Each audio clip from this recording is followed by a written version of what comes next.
자,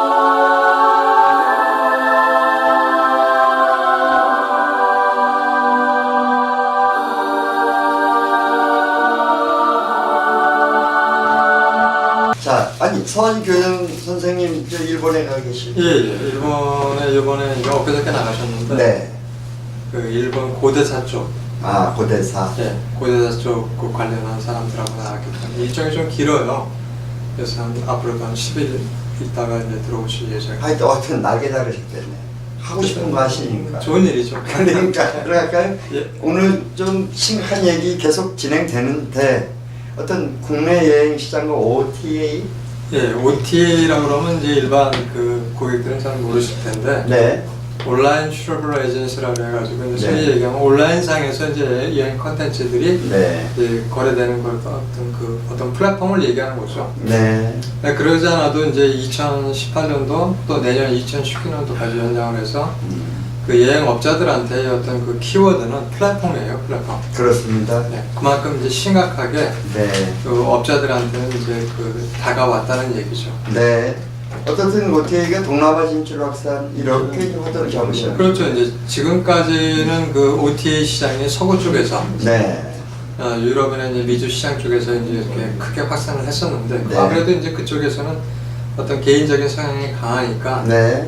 어떤 그런 게 확산됐었는데 그 이 시장이 이제 동남아 쪽으로 옮겨지면서 동남아의 이제 전 세계 인구 분포를 볼 때 동남아에 굉장히 많지 않습니까? 그렇습니다. 네, 그러니까 동남아 시장이 지금 전 세계 평균 그 OTA 시장의 성장률보다 3배 이상 더 가파르게 성장하고 있는 상황이죠. 아, 그럼 시장 점유율은 어떨까요?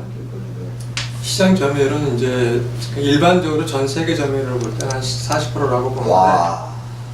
이제 동남아 시장 같은 데 경우에는 한 17% 정도 되고 이제 문제는 지금 현재 그렇고 네. 이게 이제 빠른 속도로 성장하고 있는데 그 중에서도 네. 우리나라의 여행업의 어떤 구도는 사실은 이게 저기 인바운드 그러니까 자체 그 나라가 가지고 있는 어떤 그 인바운드 성향의 어떤 컨텐츠를 가지고 성장한 게 아니라 여행업이 네. 우리나라 사람이 밖으로 해외로 나가는 아웃바운드 시장에서 성장을 돼 있는 입장이거든요. 그렇습니다. 거기에 딱 맞는 겁니다. 이 OTA라는 어떤 플랫폼은 거기에 딱 맞기 때문에 특히 이제 우리 국내에서 여행업을 하고 있는 사람들이 올해뿐만이 아니라 내년에도 약간의 고전이 좀 되고 있는 상황이죠. 아, 우리나라의 취약한 지금 여행 산업 구도를 지금 직격탄을 맞았다 이렇게 봐야 되네요. 그렇죠. 네. 더더군다나 이제 그 아웃바운드 위주로 하다 보니까 네.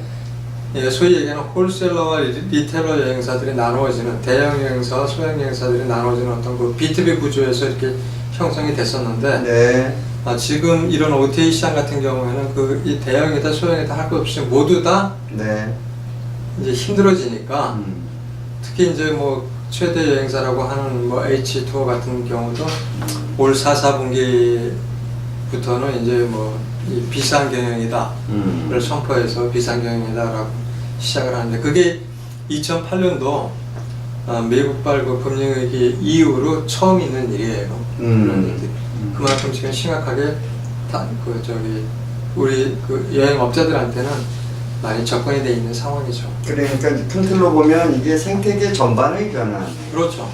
그러니까 빨리 어떤 이 구조적 조정을 하지 않는 한 그렇습니다. 큰 문제 우리나라의 그 시장을 통째로 예. 외국 그 OTA 부킹 엔진을 갖고 있는 그 회사들한테 다 녹여줄 수 있는 그런 어떤 그 브랜드가 있을까요? 세계적인 OTA로. 뭐 아고다도 있고 네.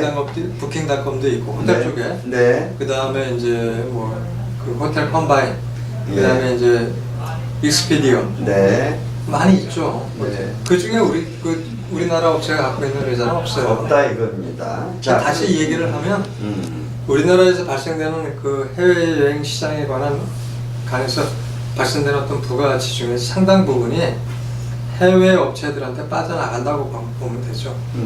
그렇습니다. 그 국내에 머물어야 네. 일자리 창출도 되고 또 여러 가지로 이제 그 좋은 점이 일어날 텐데 해외 쪽에 가다 보니까 뭐 그렇습니다. 국가적으로도 손해죠. 네, 그렇습니다. 중국은 어떻습니까? 중국은 이제 그 출입닷컴이라 해서 네. 워낙에 이제 중국 인구가 많지 않습니까? 중국이다 17억이다 하는데 또 화교라 그래서 이렇게 해외에 나가 있는 어떤 그 중국 사람들도 굉장히 많지 않습니까? 인터넷 효과가 높죠. 초기에는 출입닷컴이라서 그 대상으로 만들어졌는데 지금은 이제 이 출입닷컴이 동남아 시장 쪽에 빠르게 확산을 시키고 있는 상황이죠. 네. 그래서 전 세계 OTA 여행사 중에 지금 3위를 기록하고 있고요. 네. 특히 이제 우리나라 같은 경우는 이 아웃바운드로서 커져 성장해온 우리나라 시장 같은 경우에는 올해 벌써 들어왔죠. 네. 출입닷컴이 들어와서 지금 이제 그 이 콜센터까지 두고 콜센터 네. 직원도 한 200명씩 채용을 해서 콜센터까지 주고 운영을 한다. 온오프라인을 동시에 같이 운영을 하겠다는 저 구도를 가지고 우리나라에도 들어와 있죠. 사실 근데 이것보다도 더 큰 문제 중에 하나는 네. 지금 구글에서 만들고 있는 진행하고 있는 투어링닷컴이에요. 그렇습니다. 투어링버드라는 게 있는데 네. 이거는 사실 그 출입닷컴보다 더 막강하죠. 그러니까 우리나라 이 대형 패키지 회사 날리는 것 정도는 아마 일도 아닐 겁니다. 이 정도가 들어오게 되면. 어떻든 그렇다면 또 문제점을 우리가 하나하나 짚어 나가고 있지 않습니까? 대안이 있을까요? 이제 가장 큰 대안은 저는 이 키워드가 플랫폼보다는 고객이라고 가야 된다고 봅니다. 고객. 근데 이제 선택은 고객이 하는 거잖아요. 그렇습니다. OTA를 선택할 것이냐, 일반 여행사를 선택할 것이냐. 선택은 이제 고객이 하는 건데 왜 고객이 OTA를 선택하느냐? 가장 큰 문제는 가격적인 면이에요. 가격적인 면. 근데 여행이라는 콘텐츠는요, 가격이 싸다 해서 분명히 만족도가 높은 건 아니거든요. 그렇습니다. 사실은 굉장히 비싼 콘텐츠 중에 하나인데, 비싼 상품에 들어가는데, 그래서 각각의 고객들이 원하고 있는, 지금 우리나라 같은 경우에 이런 어떤 OTA가 확산이 되다 보니까 올해부터 급격하게 확산이 되고 있는 게 자유여행 시장이거든요. 네. 내가 알아서 항공권도 구하고 네. 호텔도 예약하고 해서 내가 알아서 가겠다는 자유여행 시장인데 네. 사실은 속내를 들여다보면 그 자유여행을 한 사람들의 만족도가 그렇게 높질 않아요. 그렇습니다. 단지 이제 항공권하고 호텔만 있다고 해서 여행이 완성되는 건 아니지 않습니까? 그렇습니다. 그거에 이제 채워줄 어떤 테마가 들어가야 되는데 어떤 그 테마가 아웃바운드 시장 위주로 되어 있다 보니까 우리나라 같은 경우에는 관광 위주로만 돼 있어요. 그렇습니다. 이거를 이제 탈피해서 어떤 역사, 문화, 철학 여러 가지 어떤 그 컨텐츠들이 개발이 돼서 미술, 음악 컨텐츠들이 개발해서 각각의 고객의 그 성향에 맞는 어떤 그런 거를 제공할 수 있는 네. 어떤 그런 시스템이 된다는 가능하죠. 대안으로 접근하면서 이제 이런 형태가 나왔는데 조금 더 들어가 볼까요? 2019년 아웃바운드 시장에 대해서 짚어보고 우리가 그렇죠. 2018년이나 2019년이나 똑같이 네. 아마 아웃바운드 시장은 비슷할 거라고 생각합니다. 네. 2,850만에서 60만, 2,800만 원 좀 넘을 것 같아요. 출국자 기준으로 그렇습니다. 약간 2016년 대비 2017년 성장보다는 약간 소폭의 상승을 하는 건데 어쨌든 상승하는 겁니다. 예. 어쨌든 상승하는데 여기서도 똑같이 키워드가 뭐냐면 플랫폼이고 그 플랫폼에 가장 큰 수요가 될 수 있는 거는 이제 자유여행 시장이거든요. 네. 그 자유여행 시장에 업자들이 이제 하는 얘기도 있는데 어떤 위기 요소와 이제 기회 요소를 가지고 얘기하는데 사실 위기 요소만 본다면 항상 위기 요소였었죠. 네. 기회 요소. 근데 그 안에서도 이제 기회적인 요소를 찾는다면 첫째는 여행업의 구조가 바뀌어야 돼요. 지금과 같은 어떤 여행사 형태, 회사 형태보다도 각각의 경험에서 우러난 그 컨텐츠들, 그런 것들이 상품화될 수 있는 어떤 그런 조직으로 바뀌어야 되고, 그다음에 그런 것들을 또 그런 어떤 상품을 가진 사람이 자유롭게 여행 상품을 만들어갈 수 있는 어떤 이 프로바이더들, 그러니까 해외에 있는 각종 여행 아이템을 가진 사람들이 제공할 수 있는 어떤 그 플랫폼이 만들어져야 된다고 보거든요. 이런 것들만 구성이 되고 진행이 된다면 충분히 그 기회적인 요소로 작용할 수 있는 거죠. 네, 그러니까 이제 문제의 진단을 우리가 조금 이걸 어려운 얘기지만 개념을 일단 정리하고 개념적 정의가 중요하고 그러니까 이제 문제점이죠. 그걸 정의하고 이제 이게 기회 요소나 위기 요소로 이제 성격 분석을 하고 그렇죠. 이제 이러기 위해서 여행업자들이 해야 될 일은 우선 첫째 공부를 네. 해야 됩니다. 아, 그러니까 고객을 알아갈 수 있는 공부를 먼저 해야 되거든요. 예, 그러니까 지금 그 여행업자들이 회사만 설립하고 자기 그 경험적 업무만 가지고 이제 진행을 할 뿐이지 어떤 그 성장할 수 있는 어떤 교육제도 시스템이 마련되어 있질 않아요. 네, 그래서 어떤 교육 시스템도 있어야 되고 네, 고객이 가장 중요하니까 제가 좀 전에도 말씀드렸지만 키워드가 플랫폼이 아니라 고객이 돼야 된다라고 그러니까 고객을 중심으로 이 회사 이 전체 시스템이 바뀐다면 뭐 OTA가 무슨 상관이 있겠어요.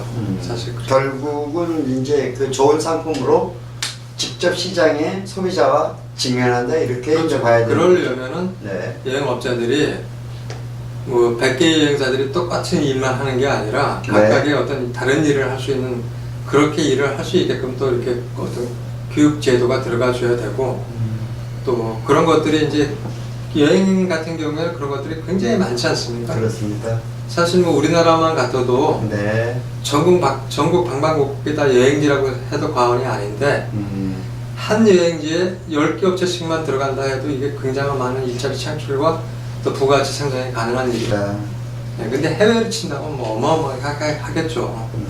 그래서 이런 것들은 어떤 회사 차원보다는 여행을 좋아하고 또 여행을 사랑하고 또 여행업에 관심이 있으신 분들이 직접 컨텐츠를 만들어가는 상품을 만들어가는 어떤 그런 시스템으로 바뀌었죠. 제가 이때 거의 30회 넘게 우리가 여행 토크쇼를 하다 보니까 저도 이제 전문가의 반열에 들어가지 못했지만 예를 들자면 우리가 어렸을 때 시험 볼 때 영어가 장벽 아니겠어요. 워드를 이디엄 수거를 하고 이제 드디어 스트럭처 문장에 도달하는데 근본적인 스트럭처의 문제네요. 워드도 이디엄 이게 반복 교육을 하는. 그렇죠. 이제 고객이 이제 돌아선 건 가장 큰 이유가 여행업에 구조적인 문제가 있었어요. 그렇죠. 구조죠, 스트럭처죠. 그런 것 같습니다. 네, 이제 어떤 변하지 않는 패턴. 네. 그러니까 대형 여행사는 뭐예요? 똑같은 상품을 25년째 팔고 있는데. 그렇습니다.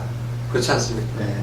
그러니까 또 뭐 두 번째 여행사도 똑같아요. 세 번째 여행사도 똑같아요. 어떤 그런 것들에 대해서 어떤 구조적으로 이게 확 바뀌어야 돼요. 그러니까 이제 그 말씀 계속하는 뭐 메뉴 바꾸는 리뉴얼이 아니고 레볼루션이라고 제가 그렇죠. 그 말씀해 주셨죠. 그러니까 어떤 완전히 어떤 개혁의 과정을 거쳐야 된다고 보는데 그거에 대해서 사람들이 말을 안 해요. 어떻게 해야 될지는 모르는 것 같아요. 근데 방법은 있거든요. 사실은 그래서 이제 저희가 여행학교를 운영하면서 한 발자국이라도 한번 접근해 볼까. 네, 이런 담론이 이제 전체적으로 화두가 됐죠. 그렇습니다. 자, 마무리해 주시죠. 여간에 뭐 OTA 여러분들은 잘 생소한 얘기를 들으시면서 지금까지 시청해 주셔서 감사한데 가장 기본적인 건 사실은 여러분들한테 문제가 있는 게 아니고 저희한테 문제가 있는데 저희가 여러분들을 다시 되돌려 세울 만한 그런 어떤 교육과 어떤 시스템의 완비를 갖춰야 된다고 봅니다. 머지않아 아마 그런 게 시작이 스타트가 될 거니까 여러분 잠시만 좀 기다려 주십시오. 감사합니다. 네, 수고하셨습니다.